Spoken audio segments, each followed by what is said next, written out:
tests, vaccinations, and more. Stay tuned and get some good information here. We're going to have some good information coming from Dr. Anthony Harris. He's the CEO and medical director of HFit Health. So stay with us and be informed. Be informed. Welcome, Dr. Harris. Thanks for having me, John. Yeah, it's good to have you again. I'm going to put out my welcome mat. Excellent. There it is. Welcome, Dr. Harris. And Dr. Harris has got a lot of light on him today. So remember, he represents the light, and we're going to be showing more light on the vaccinations and the COVID front today. So I again thank Dr. Harris for being with us. And why don't you just give us a quick overview of what HFit is? Just a little part of the background for our people. Sure. So HFit Health is a occupational and environmental medicine organization. We are a clinical practice, both with a brick and mortar franchise that began in Indiana. And we also do telemedicine and injury management. Essentially, the bread and butter of occupational health is to help keep the workforce healthy. And so we work with large organizations locally as well as nationwide during this pandemic to help keep workers at the job safely. And if they're home because of COVID impact, to help manage their experience through that. Yeah, so I had some articles that, well, we can get into that one too, about work pace and sick days and that kind of thought too. But what's your updates, would you say, generally on COVID and Omicron right now? What's your feelings on that right now? Sure. So we know that in many parts of the nation, we're obviously still being impacted greatly by Omicron infection levels. We know hospitalizations have increased as a result of just the sheer volume of individuals who have been affected by COVID-19 as a result of Omicron. And we know that we're still seeing substantial loss of life because of Omicron and COVID-19. However, in some parts of the nation, we are seeing a kind of a cresting of the number of cases and some decline in parts of the nation. So that's, in a way, I guess, a good sign that we may be nationwide peaking from an Omicron experience and hopefully seeing lower levels from week to week as we move forward. Yeah, I want to put up the Illinois number here right now.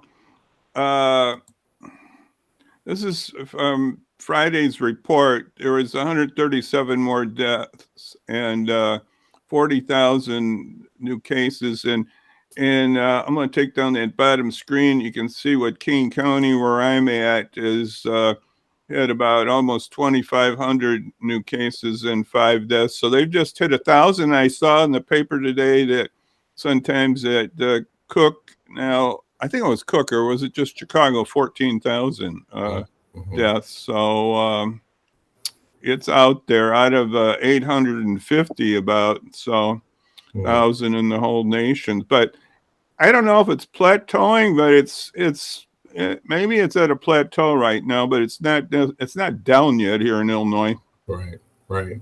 No, you're right. We're still looking for numbers to fall, but hopefully will reflect what we've seen on the East Coast a bit in terms of decreasing numbers. What's your thought about vaccinations and their effectiveness? So we know vaccinations are essential still to helping us get on the other side of this experience of the pandemic, but they're not sufficient, right? We know that vaccinations will impact mostly someone's risk of severe illness and hospitalization and death. So that far and away is the reason to get vaccinated. But the other obviously need is to still do some of the practices that we've been accustomed to, wearing masks, social distancing, hand hygiene. But vaccinations are still going to ever more play a key role in minimizing the severity of illness as well as length of illness that we deal with when we're talking COVID, a year or two from now.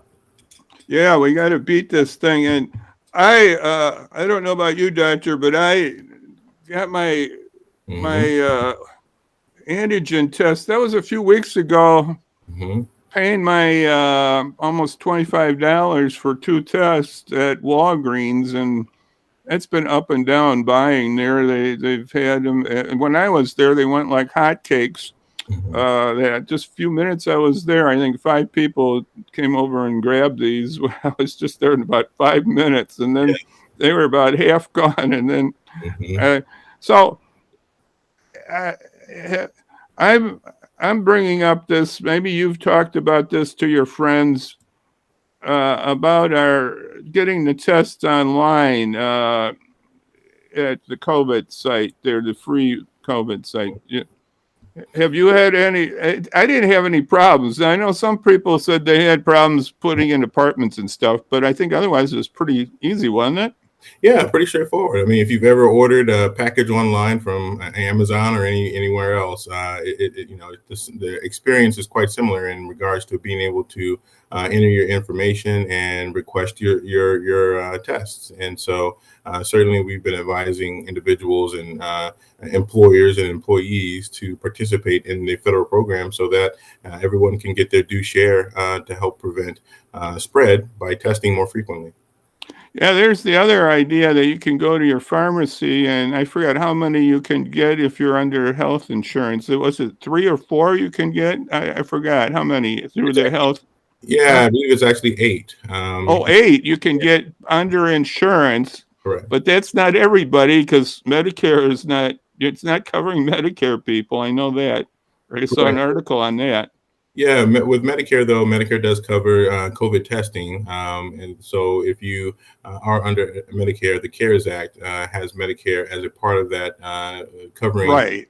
the cost of testing. So you shouldn't have to pay if you're under that. Right. That's to go on an on-site place, right, to get your testing. Correct. Correct. So maybe Medicare will change that. I did write my congressman to get that, even though I ordered my 4 too. So, Mm-hmm. uh, and one thing about Amazon, this is a little different than Amazon. You get free shipping here on that test. It's free shipping and it's free.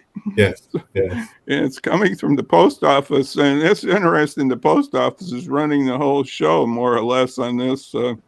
So they've hired more people and everything. So it should be coming any day here. I ordered it maybe I ordered it the day before. Mm-hmm. They said it was going to come Wednesday. I ordered it on Tuesday. I don't know why. Maybe that was an experimental setting or whatever.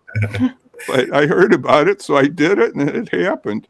Absolutely. It Absolutely. was easy. I got to say that our local newspaper lady said how easy it was too. Denise Crosby. It was. Mm. I know the apartment people have had a little problem, but I'm sure they're fixing up that glitch. Sure. Sure. So that's one thing that's free, the test. Now, give us the difference between this antigen and the PCR, and when do you recommend one or the other or both? How would you do that? Sure. So the PCR test is samples that need to be sent to a lab, and that test looks specifically for genetic material from the virus itself, from COVID-19 or SARS-CoV-2 virus. And the accuracy on the PCR test is still what we consider a gold standard, meaning that it's about 95 or more percent accurate in regards to detecting the virus when it's present. And so that's called the sensitivity, and the specificity is if you have a positive result, being assured that you're positive for COVID and not some other virus that could cross-contaminate the sample. And so when we're talking about the antigen testing, we're looking at specifically some of the proteins that exist on the virus binding to preformed, let's call them receptors, if you would, that are impregnated on the little pieces of paper that you have to moisten with your provided sample, and that is just like a pregnancy test. It's called lateral flow chromatography, but it's a science that's been around for decades, and we're using it now to detect again, proteins that exist on the virus, so that we know if you're positive or not. Now, the accuracy is less than PCR. And if we're talking about Omicron, we know that the accuracy is even lower in terms of whether or not it's going to pick up the virus if you are positive with COVID. But still, it's part of our armamentarium in terms of being able to combat COVID, and still going to be an essential part. Both tests, both rapid and PCR. Oftentimes, we use the rapid test when we want to know amongst the family household if someone is positive, because we can do it. We have results. We can do it in the comfort of home, and we have the results instantly. Versus in situations where we need to have more accurate detection to help prevent spread, whether that's in a work setting, school setting, or otherwise. PCR may be still very efficacious for that. But again, you have the turnaround time, typically 24 to 48 hours at a minimum, to get your results through PCR. Yeah, I know. I've seen some of our doctors on TV that on these news shows saying that they would do the antigen. Maybe if you had a little group gathering at your house to make sure everybody's in a safe condition. And maybe another one would be, of course, like you just said. When should you take an antigen if you think you were, with a group that you might, but would you want to feel bad, or would you wait a few days? Let's say you went out and you knew somebody had COVID and was isolated or whatever. What's it? Isolated or, but you didn't know yet. What should you do? Should you take that right away, wait a few days, or how would you do that? What's your thought on that? Sure. So the earliest you should test with either PCR or rapid test is about 3 days after your exposure. So if you're around somebody that is positive for COVID, the earliest you should ever test is 3 days afterwards. If you test on the day of exposure or sooner than 3 days, you're almost guaranteed to get a negative test. Because you just haven't acquired enough viral load to be to show a positive result. Again, that's for PCR or rapid testing. And then if we're talking a scenario in which you become symptomatic, then you can test at any point after becoming symptomatic with an increased likelihood of having a positive test if you do have COVID. Now, with that being said, we've seen play out with the rapid antigen tests that you can buy over the counter from Walgreens and CVS, that if you have symptoms that begin and you test on the first day of your symptoms, it's not as good. The test is not as good as picking up a positive result than if you test 3 days after your symptoms start. So we would recommend in that scenario that you do wait a couple more days after your symptoms begin if you are using a rapid antigen test over the counter. PCR is still very good at picking up the virus on day one of your symptomatology. So the antigen can do a few more, what we call it, false negatives. And it's not as known to do false positives, but it could, but it's not as... the positives usually are positive, right? Correct. That's exactly right. Yep. Sometimes the negatives might not be negative really for you. So well, anyway, I've had a couple. I've had one of each of. I haven't used my antigen test here, but I've had that at a doctor's office, and when I thought I had a cold, it was pretty bad. I had minor fever and everything, but I think it was my sinuses and a few other things acting up. And well, then right after I took my third shot, I had something too. Had a fever even.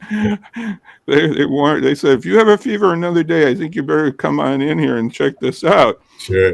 But no, I only had it about a day, but that was a little side effect that I wasn't expecting. I was expecting more like a mild headache or something, but not a fever. I had about 3 fevers in about a month for different things, from my tooth, from a cold, from maybe an allergy and cold. And then after that test, I don't know, I was just like, I don't need any more fever type things. About 101 all the time, it seemed like. Wow. Yeah. So, but my sinuses, I think I get them pretty easily. On the other front, on the mask story, what's what's your thoughts? And I know there's new recommendations. You want to give us a little more about what the story is on masks now? Would you say, Doctor? Sure. So we know that mask wearing is going to be essential to helping prevent transmission. It works well for Delta, Omicron, or other, communicable illnesses, flu and the cold, right? And so wearing your mask when you're around people is best practice in this day and time. Double masking is something that we hear more of, and that just suggests that if you're wearing a surgical mask, wearing a cloth mask on top of that, what does help, and CDC has shown in data, help decrease transmission in that regard as well, in terms of your risk of both getting and spreading COVID-19. And certainly if you have access to an N95 or KN95 masks, those are the most efficacious, in making sure that they do fit well, first and foremost. And if you're wearing those type of masks, you have the lowest risk of transmission when you're around others. So we know the Biden administration is sending out hundreds of millions of masks, and that is going to come at hopefully the right time in terms of being able to access and get on the faces of many people these very efficacious masks to help prevent spread. Yeah, I a few weeks ago, I knew this thought was out there about KN95s and N95s, so I went to a website. I think it was reliable. It's called Well Before. I think it's pretty good. The thing about the masks is that there was fake masks out there on these, probably on this one more than anyone, that weren't quite up to the standards. Mm-hmm. And coming from China. One way, I got one here. It's in a pack, and I got a few of them, and I gave several of them away already to friends. But it looks like the N95 they had in stockpiles. I think that's what I read, that they had them in stockpiles, and they're just giving away half of their government stockpiles of masks right now. Mm-hmm. And I forgot, was that 3 or 4 they were given? You remember? I believe 4 masks. Yeah. Well, anyway, they're going to be free, and they're going to be at the pharmacies, basically, it looks like, or in doctors' offices or stuff like that. So you got to pick it up. It's not mailed to you. Yeah. So that's coming sometime this week. I think midweek, maybe Wednesday, I've heard. So the KN95, I have that. It's been pretty good. What was your recommendation when it was bad? I forgot. You, on our last call, you gave a little thought because they're, quote, disposable. So how long can you wear that KN95 or N95 mask, would you say? There's no true time limit to wearing the N95. There is protocol to understand if it's soiled, right? Basically, if it gets wet and soggy and soiled, visibly soiled, then that's when you want to consider chucking the mask and getting a new one. But as long as you're taking care of it, letting it air dry in a paper bag is best practice when you're not wearing it. That will keep it fresh and hopefully keep it from getting soiled so that you can wear it multiple times. Yeah, I've had mine for probably worn it not that many hours when I think about it. Maybe 10 hours at the most, maybe a little more. But I read somewhere, maybe what do you think on this, is when the mask is no good when you have a hard time breathing through it. That means it's all clogged up. That means it's done. Is that a good way to look at it, maybe? Well, if it gets to that point, then you far exceeded the utilization of that mask for sure. Well, that's what in other words, it's not 1 hour or something, nor under normal conditions here. Now, the N95 is more used in hospital settings and other things. So these are top grade U.S. government masks. And so in the hospital, they see a lot. That's a different story here, the hours there. And then when you just go to the food store or go to your church or something like that, and have a little social distance too there. So it's not quite the same. Agreed. And John, I apologize. I have a hard stop here. I've been back-to-back meetings today, and I have one starting in 1 minute. Okay. Well, we'll just we'll just say that we appreciate everything, and be sure to get your vaccinations and all that good stuff. And you see down at the bottom of the screen where you can get your vaccinations. And I thank the doctor for giving us a little more update on mass tests and where we can move ahead on these things. And so I want to thank Dr. I gotta get this. Oh, where did I go? There it is. No, I don't. Hey, doctor, I did it again. I No don't worries. have my thank you note for you, brother. No worries. No worries. Okay. Well, there's a big thank you out there for Dr. Harris and being with us. And come Monday, we're going to have Joe Jackson of the HFit House is going to talk about homelessness and winter distress. Joe Jackson of HFit House, the second largest homeless shelter in the state.